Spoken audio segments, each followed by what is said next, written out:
God bless you. I love you. 안녕하세요. 꿈사랑교회 학생들. 제 이름은 최재훈이고요. 저는 뉴라이프의 안수집사로 지금 일하고 있습니다. 이번 리트리트 가서 우리 학생들이 예수님을 만나고 많은 은혜를 받기를 기도하고 소원합니다. 좋은 시간 보내세요.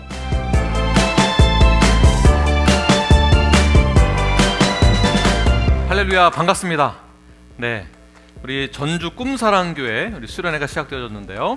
이렇게 말씀을 전할 수 있는 기회를 주셔서 우리 교회에게 감사하며 또 하나님께도 감사드립니다. 네, 제 소개를 하겠습니다. 저는 미국 텍사스 주에 있는 휴스턴 뉴라이프 침례교회의 김한국 목사입니다. 이름이 김한국이에요. 재밌죠? 저에게 영어 이름이 있는데 영어 이름은 굉장히 미국식입니다. 성경적이고요. 제 영어 이름이 무엇인지 궁금하시죠? 제가 문제를 내겠습니다. 맞히는 분에게 준비된 상품을 드리도록 하겠습니다. 맞히신 분에게 우리 선생님들이 꼭 전해주시길 바랍니다. 자, 제 이름 김한국 목사의 영어 이름 무엇일까요? 1번 사우스 코리아 킴, 2번 노스 코리아 킴, 3번 자, 성경적 이름 데이빗 킴. 자, 무엇입니까? 네, 3번이죠. 데이빗 킴. 네, 데이빗이라는 영어 이름을 이제 제가 지었는데요. 하나님께 합한 자 또는 다윗이 하나님께 영광 돌리고 찬양했던 그 모습이 저에게도 있기를 원하는 그 마음에서 그렇게 영어 이름 만들게 되었습니다. 여러분들도 하나님 마음에 합한 자 그리고 하나님께 예배할 수 있는 귀한 우리 학생들이 되기를 바랍니다. 먼저 기도하겠습니다. 기도하시겠습니다. 하나님 감사합니다. 우리 전주 꿈사랑교회 우리 학생들이 오늘 수련회를 통하여서 진정으로 주님을 만나고 또한 기뻐하며 주의 말씀을 듣고 깨달을 수 있는 거룩한 시간이 되게 하여 주시옵소서. 예수님의 이름으로 기도드립니다. 아멘. 네, 오늘 준비된 말씀은 우리 시편 1편 1절부터 6절입니다. 우리 다 함께 읽겠습니다. 시작. 복 있는 사람은 악인들의 꾀를 따르지 아니하며 죄인들의 길에 서지 아니하며 오만한 자들의 자리에 앉지 아니하고 오직 여호와의 율법을 즐거워하여 그의 율법을 주야로 묵상하는도다. 그는 시냇가에 심은 나무가 철을 따라 열매를 맺으며 그 잎사귀가 마르지 아니함 같으니 그가 하는 모든 일이 다 형통하리로다. 악인들은 그렇지 아니하며 오직 바람에 나는 겨와 같도다. 그러므로 악인들은 심판을 견디지 못하며 죄인들이 의인들의 모임에 들지 못하리로다. 무릇 의인들의 길은 여호와께서 인정하시나 악인들의 길은 망하리로다.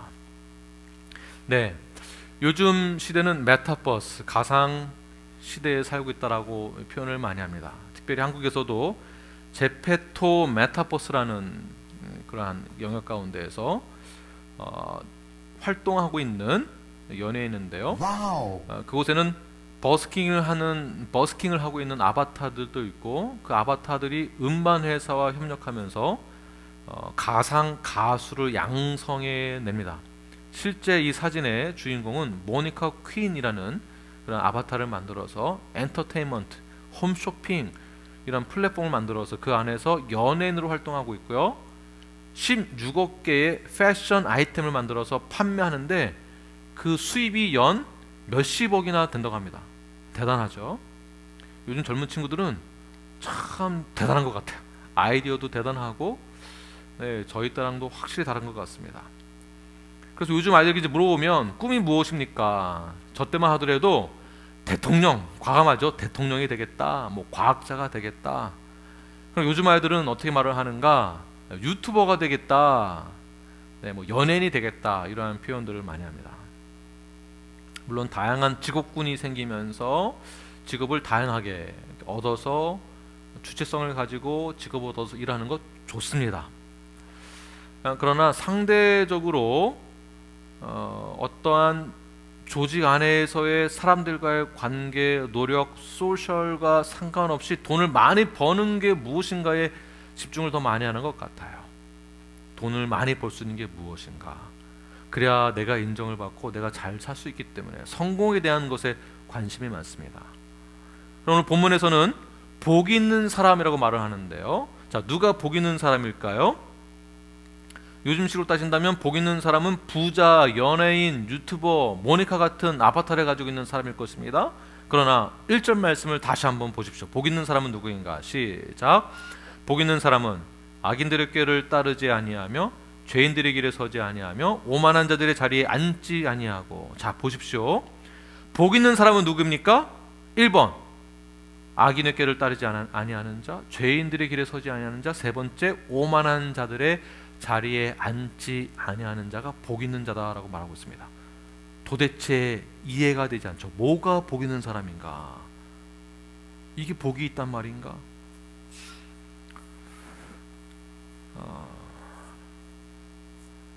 우리 강유철 학생 한번 대답해 볼까요? 복 있는 사람이 무엇일까요? 가장 큰 형이니까.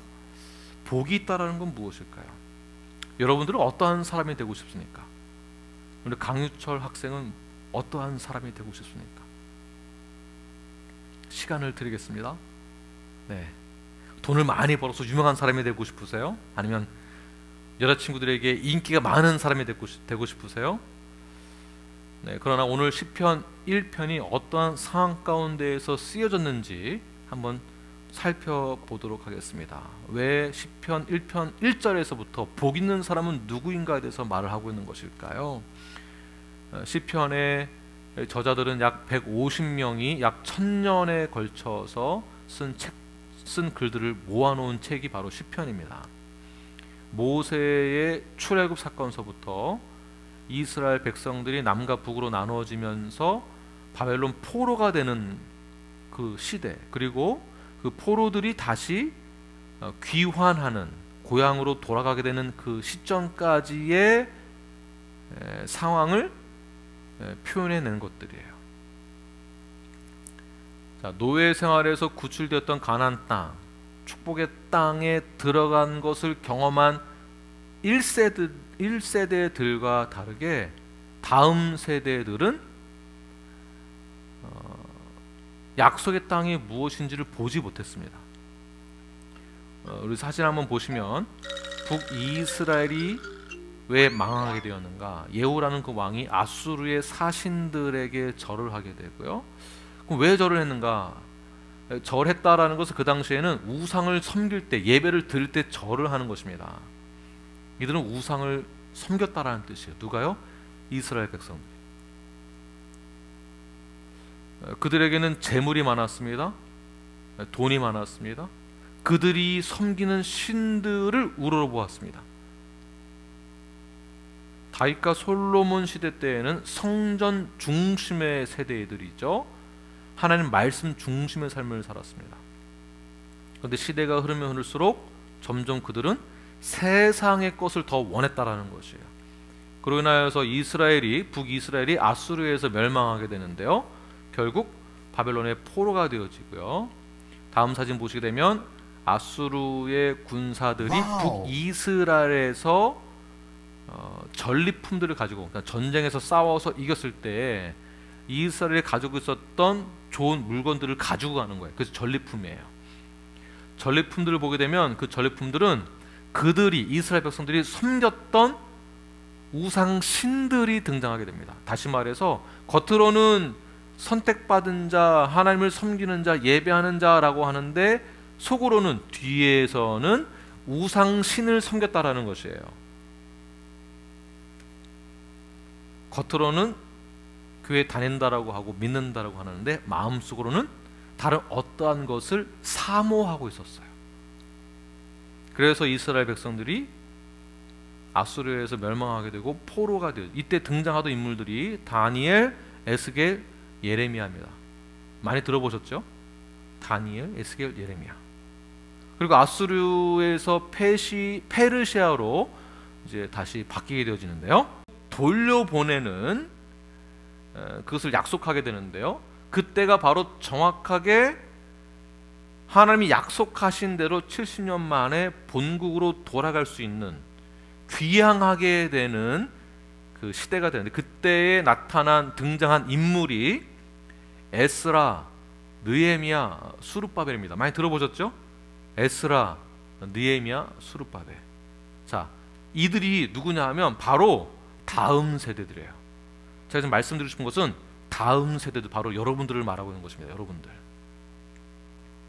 자, 여러분들 같으면 부모님들이 꿈에 그리던, 그리워하던 고향으로 가는 것에 대해서 여러분 같으면 어떻게 반응하실 것 같아요? 자, 효찬이 형, 배효찬. 우리 형 같으면은, 효찬이 형 같으면은 이런 상황에서 어떻게 하겠습니까? 고향으로 돌아갈 것 같아요? 아니면은 포로 생활을 하고 있었던 그 시대에 남아 있을 것 같아요? 자, 다시 본론으로 돌아가겠습니다. 페르시아는 평화정책, 관용 정책을 펼쳤기 때문에 포로들도 고위 관직까지 올라갈 수 있는 기회가 생겼습니다. 자, 다음 사진 보시면 페르시아가 보유하고 있었던 금들이에요. 보석들. 다음 사진도 보여주시고요. 페르시아 왕국이 오랫동안 지속되어지는데요. 이때 금은 보화, 재산, 재물 엄청나게 많이 만들어지고 소유하고 있었습니다. 자, 이 말은 그만큼 포로들도 기회가 주어지고 재산도 소유할 수 있게 되었고, 그리고 페르시아 왕의 왕비가 되었던 북이스라엘 출신 에스더, 들어봤죠? 에스더도 왕비가 되었습니다. 그리고 왕비가 되고 난 다음에 본국으로 이스라엘로 돌아갈 수 있는 기회가 생겼을 때 돌아갔을까요? 안 돌아갔을까요? 이게 쉽지가 않은 거예요. 현실적으로 돈이 나한테 주어지고 기회가 주어지니까 이것을 놓고 가는 게 쉽지가 않은 거예요. 페르시아의 술 맡은 관원이 등장하게 되는데요. 이제 느헤미야 보게 되면 왕의 측근, 오른팔이에요. 그러니까 왕의 생명을 보호해 줄 수 있는 그 역할을 하는 자가 술 맡은 관원인데, 이것을 누가 맡았는가? 이가은 우리 친구, 우리 가은 친구 한번 얘기해 볼까요? 누가 술 맡은 관원이 되었을까요? 바로 포로였던 2세대, 다음 세대 느헤미야 기억나시죠? 느헤미야가 술 맡은 관원이 되어서 왕의 오른팔 역할을 합니다. 자, 지금 등장한 성경적 인물은 바로 2세대 아이들이에요. 자, 2세대 아이들, 다음 세대들이 포로가 되었습니다. 그 포로들이 사용한 언어가 무엇일까요? 이스라엘을 사용하던 언어가 아니라 페르시아 언어이겠죠. 언어가 달라요. 자, 여긴 미국이니까 우리 2세 아이들, 저의 자녀들도 한국말을 하기는 하지만 굉장히 서투릅니다. 제가 말을 빨리 하거나 어려운 말을 쓰면 하나도 이해를 못해요. 저희 교회에도 1.5세 2세대는 우리 성도들이 있는데 한국말을 알아들어요. 쉬운 말로 하면. 그러나 제가 어려운 말을 하면 하나도 못 알아듣습니다. 우리 저희 아이들이 제가 밖에 나가서 출근을 하고 집에 퇴근하고 들어갔을 때 우리 아이들이 한동안은 저한테 뭐라고 인사를 했냐 하면, 얘들아 아빠 왔어 하면은 나와서 이렇게 인사를 해요. 아빠 안녕하세요 이러고 인사를 해요. 원래 뭐라고 말을 해야 되나요? 다녀오셨어요 라고 말을 해야 되죠. 안녕하세요 인사라면, 야, 친구들 내가 남이니? 나 아빠야. 아빠 다녀오셨어요 라고 말을 해야지 라고 교정을 해줍니다. 지금은 이제 인사를 잘 하지만 지금 말하고자 하는 것은 2세 아이들이 부모가 하는 언어를 사용한다는 것은 쉽지 않다라는 거예요. 그러한 상태에서 하나님의 약속의 땅, 본국으로 돌아간다라는 것은 쉬운 것이 아니에요. 그것도 금은 보화를 내가 성공할 수 있는 기회를 놓고 간다? 그게 쉽지 않은 거예요. 그래서 약 10%에서 20%만이 본국으로 귀국하게 됩니다. 자, 나머지는 눈에 보이는 복에 대해서 기대를 하고 그 자리에 남게 되죠. 자, 우선순위가 무엇인가를 또한 말하고 있습니다. 조금만 더 잘하면 포로 신분이지만, 내가 약자이지만, 내가 가진 것은 없지만, 내 환경이 열악하지만 나한테 기회가 주어질 수 있을 거야. 눈에 보이는 것에 대해서는 그런 기대감 가질 수 있습니다. 그러나 우선순위가 무엇일까요? 내가 조금만 더 열심히 하면 느헤미야처럼 높은 관직, 사장, 어떠한 직급을 얻을 수 있을 거야, 돈을 많이 벌 수 있을 거야 라는 기대감 갖는 것 좋습니다. 나쁜 것은 아닙니다. 그러나 그 다음 세대들이 본국으로 돌아가고자 했던 그 이유가 있었습니다. 그것이 무엇일까요? 그 이스라엘들은 단 한 번도 이스라엘에 가본 적도 없습니다. 본 적도 없습니다. 하나님의 나라, 약속의 땅, 너는 복의 근원이 될지라 말만 들었지 가보지를 않았어요. 보지를 못했어요. 본 적이 없어요. 보지도 못하고 듣기만 했었던 것을 가지고 그들은 그것을 믿고 떠났다라는 거죠. 어디로요? 1세대들은 다 죽고 없는데 2세대들이 그 20%가 본국에 돌아가서 성벽을 세우는 데에 공헌을 하게 됩니다. 자, 누가 이 공헌을 했습니까? 가은아, 누가 했다고요? 느헤미야가 했다라는 거죠. 자, 그렇다면 이들이 진짜 이스라엘들이, 다음 세대들이 정말 고민하고 진짜 복이 무엇일까? 금은 보화가, 돈이, 인기가 나에게 진짜 복일까? 이것을 생각했던 것이겠죠. 진짜 복이 무엇일까? 진정한 나의 인생의 중요한 가치는 무엇일까? 내 마음은 혼란스럽고 내 생각은 복잡하고 나는 누구인지, 나는 무엇을 위해서 살아야 하는지, 내 인생은 어떻게 될 것인지 고민합니다. 그러나 진짜 고민, 진짜 중요한 가치가 무엇인지를 한번 더 생각해 보십시오.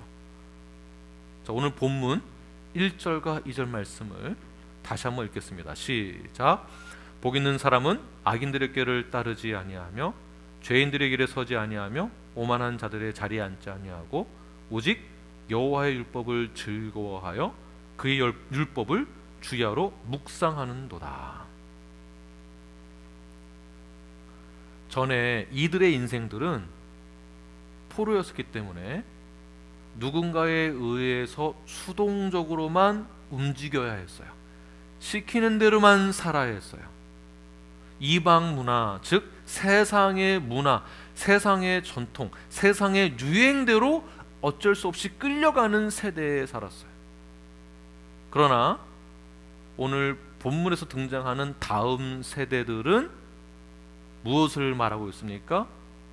하나님의 주권을 인정하고 있는 거예요. 그들이 선포하는 건 무엇입니까? 오직 여호와의 율법을 즐거워하는 것, 주야로 묵상하는 것, 이러한 자가 복이 있다라고 말을 하고 있습니다. 자, 이것을 시편 1절부터 쓴 내용을 그들이 그 당시 이렇게 말을 했다라는 거예요. 그 당시. 자, 호모데우스 미래 역사라는 책이 있는데요. 유발 하라리라는 작가가 쓴 책인데, 그는 이제 이렇게 이야기합니다. 메타버스 시대에 살고 있는, 스마트폰 시대에 살고 있는, 인터넷 시대에 살고 있는 우리들은 앞으로 빅데이터가 우리를 지배하고 살 거다. 한번 생각해 보세요. 우리가 지금 사용하고 있는 스마트폰이나 인터넷 또는 메타버스 안에서의 가상 세계에서 우리가 즐기는 것이 단순히 우리가 즐거움을 얻고자, 어떤 것을 얻고자 하는 데만 그치는 것이 아니라 결국에는 눈에 보이지 않는 어떠한 그 데이터로 인하여서 그 데이터가 나를 탐색하고 있다는 거예요.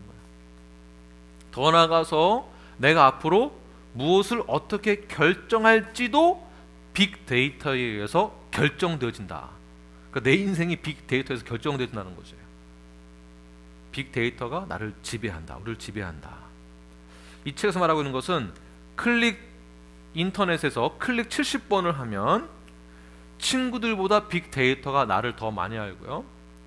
클릭을 150번을 하게 되면 빅데이터가 나의 가족보다 나를 더 많이 안다라고 하고요. 300번 이상 클릭을 하면 내 아내가, 내 남편이, 내 여자친구가 나를 빅데이터가 더 많이 안다라는 거예요. 자, 그렇다면 여러분들은 하루에 몇 번 클릭하십니까? 스마트폰을 몇 번, 몇 시간을 보십니까? 아마 수백 번 클릭하고 볼 것이에요. 그것도 하루에. 세보지는 않았지만 그 빅데이터에 의해서 내가 무엇을 검색하고 있는지, 그 빅데이터에 의해서 내가 무엇을 보고 있는지 다 그 데이터가 만들어지겠죠. 네, 그러면 연간 검색어가 돌출되고요, 광고가 뜨고요. 그렇다면 누가 보더라도 내가 무엇을 관심 있어 하고 생각하는지를 그 빅데이터에 의해서 결정되어지는 거예요. 나의 존재가 빅데이터에 의해서 결정되어지는 거예요. 우리 김현호 학생, 그 친구는 하루에 몇 번 무엇을 어떻게 보고 계십니까? 몇 번 클릭하십니까? 자, 지금 말하고자 하는 것은 그렇다고 해서 스마트폰을 보지 말아라, 인터넷을 하지 말아라, 게임을 하지 말아라가 아니에요. 느헤미야가 성공하지 않았던 것이 아닙니다. 기회를 잡았습니다. 술 맡은 관원이 되었습니다. 그러나 그가 생각했던 가장 최고 우선순위가 뭐였는가예요? 그것이 무엇이었을까요? 자, 바벨론도 현존에 있었고 페르시아도 현존에 있었습니다.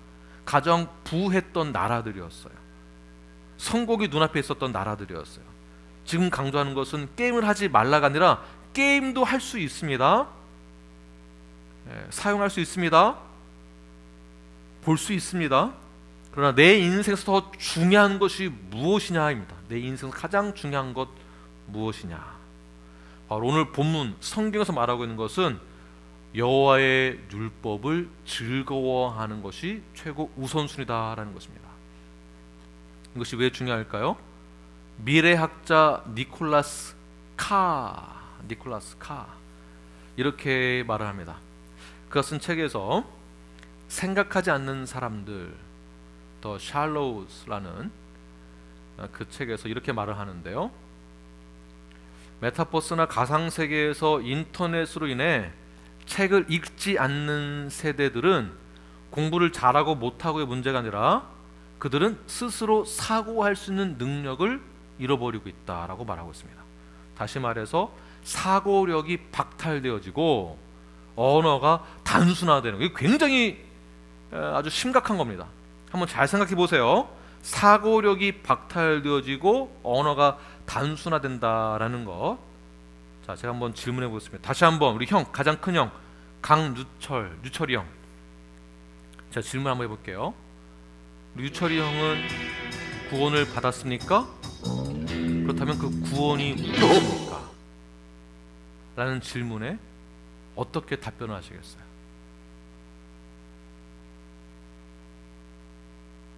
공부를 잘하고 못하고의 문제가 아니라 그런 생각을 안 해봤을 수도 있다는 것입니다. 내가 구원을 받았는가? 사고력 박탈, 언어의 단순화.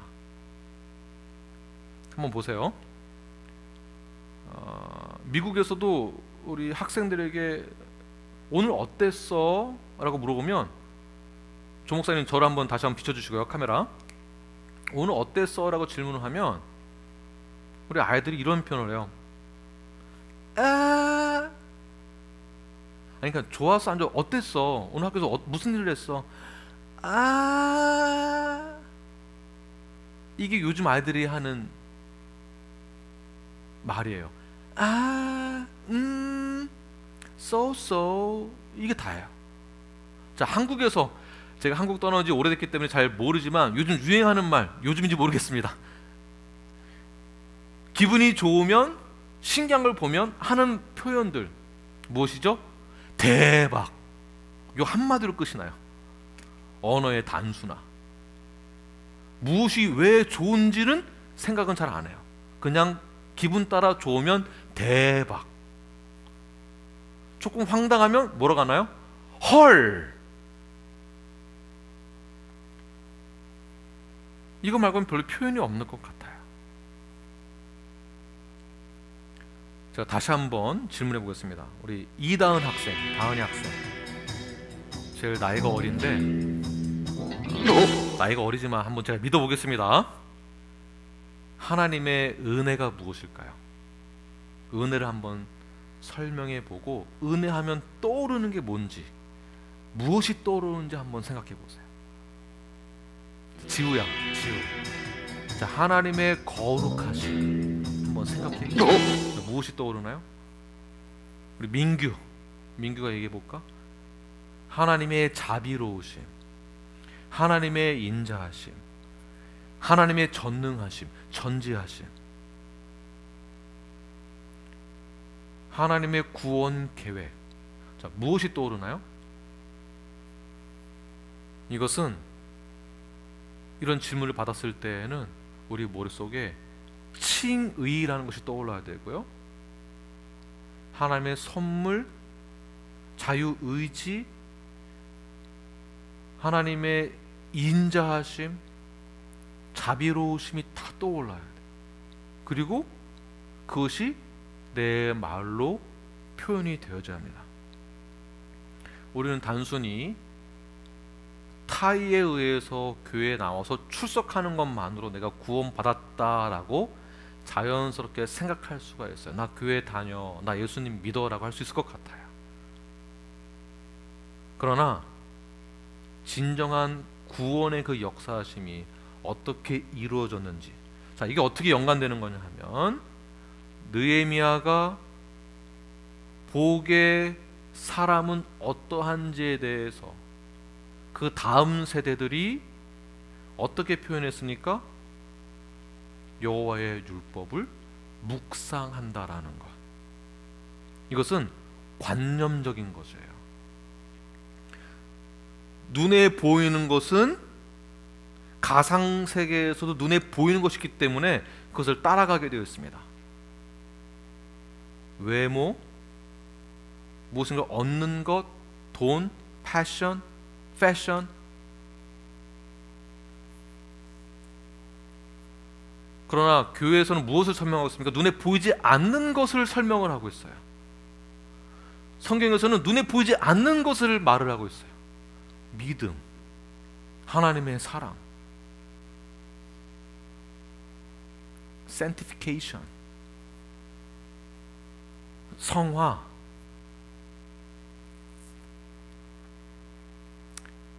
예수 말씀이 육신이 된 사건, 성육신, 인카네이션에 대해 설명을 하고 있어요. 예수님은 하나님이시다, 이것을 설명하고 있어요. 말하고 있어요. 그런데 우리는 그 관념적인 것을 생각하지 못하다는 것입니다. 사고가 없어지고 있어요.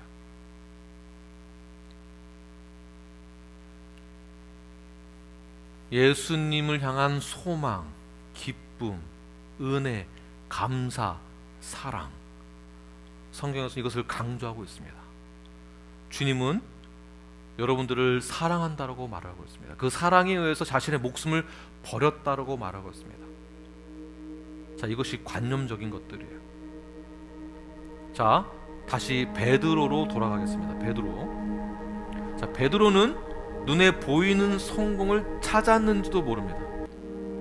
예수를 만나고 나서 그가 이 땅에서 왕이 될 거라는 확신을 하면서 예수님이 오른팔이 되도록 노력을 많이 했어요. 예수님이 왕위에 오를 때까지 절실하게 기다리고 있었는지를 모릅니다. 그런데 예수님이 십자가에서 우리를 사랑하셔서 우리의 모든 죄를 사하여 주시기 위하여 죽어야만 한다는 것을 가르쳤을 때에 베드로는 엉뚱한 말을 합니다. 어떻게 말을 합니까? 예수님, 그게 무슨 말이에요? 그런 말씀 하지 좀 마세요. 죽다니요. 우리가 성공해야죠. 예수님 왕이 될 수 있습니다. 그리고 십자가에서 고난 받을 일 절대 그런 거 없습니다. 눈에 보이는 걸 얘기를 해요. 성공을 이야기를 해요. 그때 예수님은 관념적인 것을 이야기합니다. 그리고 말씀하시죠. 뭐라고 말씀하십니까? 마태복음 16장 23절 우리 함께 읽겠습니다. 시작. 예수께서 돌이키시며 베드로에게 이르시되 사탄아 내 뒤로 물러가라. 너는 나를 넘어지게 하는 자로다. 내가 하나님의 일을 생각하지 아니하고 도리어 사람의 일을 생각하는도다 하시고. 자, 보십시오. 베드로가 오른팔이었어요. 근데 예수님은 그를 보고 뭐라고 말씀하십니까? 사탄아 뒤로 물러가라. 결국 베드로는요, 예수님의 십자가 사건이 시작되었을 때, 예수님이 죽으셨을 때 그는 몇 번이나 예수님 부인합니까? 3번 부인, 3번이나. 무엇이 문제인가요? 관념적이지 못했어요. 진짜 인지하지 못한 거예요. 예수님의 구원하심에 대해서, 우리를 사랑하심에 대해서, 죄를 용서해 주신 것에 대해서, 죄 사함에 대해서. 그리고 예수님이 3일 만에 죽음에서 부활하시고 그리고 베드로를 만납니다. 베드로를 만났을 때 그때에 예수님이 죽으시고 부활하신 것을 보고 나서 그 관념적인 것이 딱 들어온 것이죠. 머릿속으로, 마음속으로. 옛날 선조들로부터 어른들로부터 계속 들었던 것이 한순간에 모든 것이 다 매치가 되면서 이해가 되기 시작합니다. 눈으로 보이는 복에 대해서, 눈에 보이는 현상에 대해서만 보고 있다가 믿음에 대해서 깨닫고 난 다음에 생각을 하는 거예요. 예수님이 이 땅 가운데 왜 오셨는가 생각했다라는 것이요. 왜 오셨는가? 왜 나를 위해서 죽으셔야만 했는가? 그가 왜 진정한 메시아인가? 그가 왜 나를 구원하셔야만 하는가? 나는 왜 죄인인가? 이거를 생각한 거예요. 그리고 깨닫게 됩니다. 그리고 예수님이 승천하시게 되죠. 승천하시면서 사도행전 1장 8절에서 명령하세요. 그리고 난 다음에 그 승천하신 것을 베드로가 보고 나서 그가 완전히 삶이 바뀌게 되어집니다. 그리고 하나님의 나라에 대해서 이해를 하게 돼요. 관념적으로 믿었던 것이 이제는 마음속에 들어와서 그 사람의 가치관, 세계관이 되어집니다. 그리고 나서 하나님의 부르심, 예수님의 부르심, 진정한 믿음이 무엇인지를 깨닫게 되고 그 믿음을 소유하게 되었고, 그리고 안진뱅이를 일으키게 되는데요. 안진뱅이는 돈을 구걸했지만 베드로와 요한은 돈을 구하는 그에게 관념을 심어줘요. 보십시오. 은과 금은 내게 없거냐, 나에게 있는 것을 너에게 주노니 무엇입니까? 일어나 걸어라.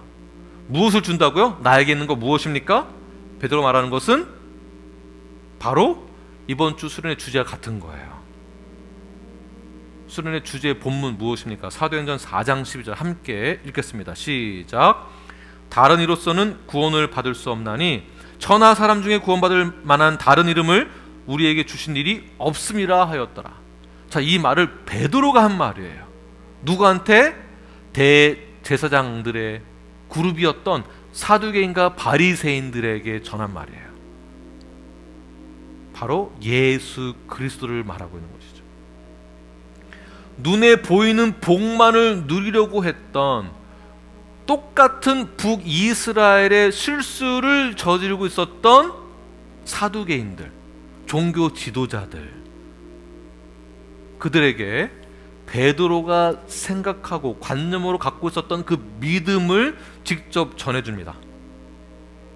나에게 구원을 베푸시는 분, 진정한 은혜를 베푸시는 분, 나에게 소망이 되시는 분, 바로 예수 그리스도. 그가 우리를 사랑하셔서 이 땅 가운데 오셨습니다.